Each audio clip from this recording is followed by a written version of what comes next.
This is Mr. Martin. These are the video notes for Geometry Honors, section 10.4. So we're going to be talking about secants and tangents in this section.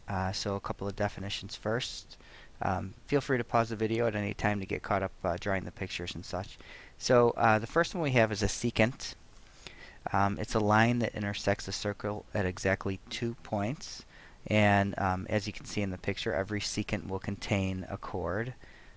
So we would say that line AB is a secant, and you can see it goes through at A and B, and then the chord that would be associated with that would be segment AB. Remember, a chord joins any 2 points on the circle. So main difference between a chord and a secant is that a chord is a segment that has its endpoints on the circle, and a secant is a line that goes through the circle at 2 points. Next we have a tangent, a line that intersects the circle at exactly 1 point. So we can say that AB is a tangent, or we can say that line AB is tangent to circle O. And we'll be doing a lot with tangents as well. They have some interesting properties related to the circle. And then the point where the line touches the circle is called the point of tangency or point of contact. So in this example for tangent, point A is the point of tangency or point of contact. So again, feel free to pause if you need to get caught up writing these notes down, and we will continue on. So first postulate for the notes, a tangent line is perpendicular to the radius joined to the point of contact. So if I have a circle and I have a tangent, here's my center. A tangent line is perpendicular to the radius. So here's our point of contact right over there. We know that this is going to be perpendicular. So that's going to be really helpful to us, because anytime we have a tangent to a circle, if we draw the radius to that point where it's tangent, we know we're going to have a right angle. And then the other postulate, if a line is perpendicular to a radius at its outer point, then it is tangent to the circle. So kind of the same picture, we're just going backwards now. So here I have a circle, here I have a line. We don't know that it's tangent yet, but now if I make this radius right there and I tell you, well, this is perpendicular right over there. If it's perpendicular to its outer point, or at its outer point, then it has to be a tangent line. It has to be tangent to the circle. So these two postulates are basically converses of each other. And then if we talk about a tangent segment, it's the part of a tangent line between the point of tangency and a point outside the circle. So if I have a circle and I have a tangent line, here's point A, here's point B, here's point C. So I have tangent line AC, but I also have a couple of segments here. I've got segment AB, so segment AB is a tangent segment. Okay, I also know that segment BC is a tangent segment. So basically, it's just a piece of the tangent line where one of its endpoints is that point of contact. And then we'll talk about secant segments. So here's our circle. I'm going to draw a secant line and label some points. So here's A, B, C, and D. And it's the part of a secant line that joins a point outside the circle to the farther, this is really important, the farther intersection point of the secant and the circle. So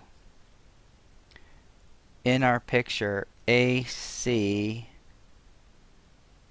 and DB are secant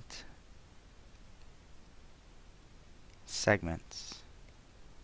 Okay, because A is a point outside the circle, and C is the point all the way across the circle. So we go through the circle, we pass by that first intersection point, and then go all the way to the farther one, and that would be our secant segment. We can do the same thing on the other side. We start over here at D, and we go all the way through the circle to the other side to point B, and DB would also be a secant segment. So really, really important. Alright, so moving on to a theorem, and we're going to use this one all the time, so make sure you have a good understanding. As always, write down your questions and make sure you ask me. If you're watching the video in class, feel free to pause and ask me right away. So I've got a circle. It says if two tangent segments are drawn to a circle from an external point. So I need an external point here, and now I'm going to draw two tangent segments. So I have a tangent segment over here. So here's my point of contact, and I have a tangent segment over here. Here's my point of contact. Then the two segments are congruent. So I've got A, B, and C. So if I am given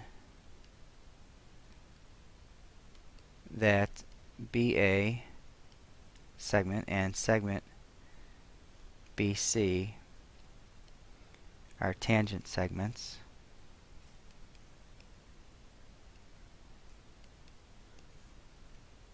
then we know segment BA is going to be congruent to segment BC. Alright, so these two segments are going to be congruent. And this is going to be really important for us because, you know, if you can picture drawing in some radii, what do we know about the radii drawn to that point of contact? Well, we know that they're perpendicular, right? That was one of our things that we talked about earlier in the video. So I know that this is perpendicular to radius drawn to the point of contact is perpendicular to the tangent. And I can draw in this segment, and then I have a couple of triangles there. So it'll be very helpful for us to know that those two segments are congruent. Alright, moving on. So that's our big theorem for the day. Tangent circles are circles that intersect at exactly one point. So we could have externally tangent circles. So I'm going to draw that picture over here. Externally tangent. So here's a circle. And then if I draw another circle over here, these are externally tangent because the point where they are tangent, the point where they just touch, is between the two circles, and this one circle is not inside the other. So internally tangent circles, where one circle is entirely inside the other. So that could look like, here's one circle, and then if I draw another circle in here, here's my point of contact right there. These would be internally tangent circles. Alright, next we have line of centers, the line connecting the center of two circles. The point of tangency of two circles is on the line of centers. So we could have a couple different cases here. I could have two circles that do not touch, and then here's the center of one, here's the center of the other, and then here's my line of centers. Okay, or more often the case will be that I'll have the two circles are tangent. Okay, so just use your imagination that these are circles. Here's my two circles that are tangent at this point here. If I draw the line of centers, you notice that it's going to go right through that point of tangency. And again, that's going to be very important for us as well. So there's our line of centers. And then we've got common tangents, a line tangent to two circles that can be internally tangent or it can be externally tangent. So if I've got two circles,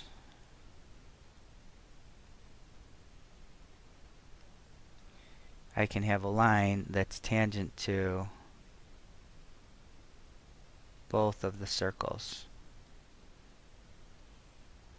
Okay, so it's tangent here and it's tangent here. So recall again, this point of tangency or point of contact, if I connect it to the center of the circle, it makes a right angle. Same thing over here, if I connect it to that point of contact, it makes a right angle. So you really want to get in the habit anytime you draw a radius to a tangent that you make it perpendicular.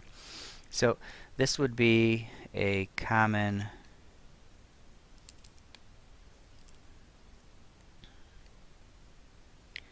external tangent. For a common internal tangent, so again, let's look at two circles. Here's the centers.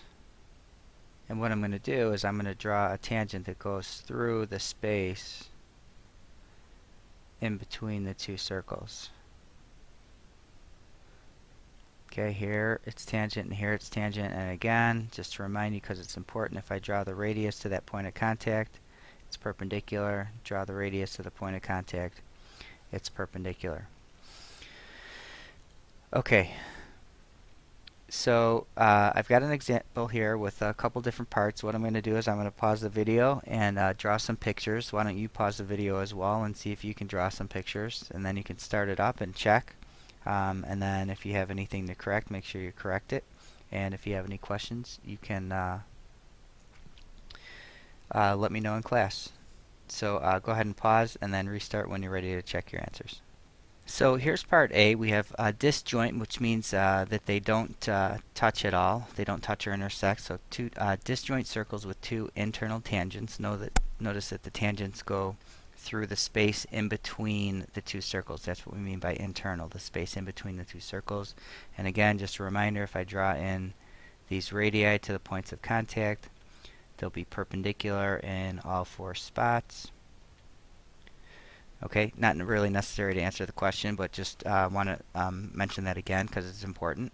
And then part B, disjoint circles with two external tangents. So notice the space in between the two circles is empty. And again, if I draw on these radii, what do you know? Yes, you know that they're going to be perpendicular. And moving on, here's externally tangent circles with one internal tangent. Feel free to pause at any time if you need to copy or correct. Here's externally tangent circles with two external tangents. And then part E is concentric circles with no common tangents. And here's intersecting circles with two external tangents. And again, last time to review for this video on this concept, if I draw on the radii, what do you know? We know that they are perpendicular to the tangent segments. Okay, very, very important. Alright, that's it for this video. Make sure you ask me your questions and we'll see you next time.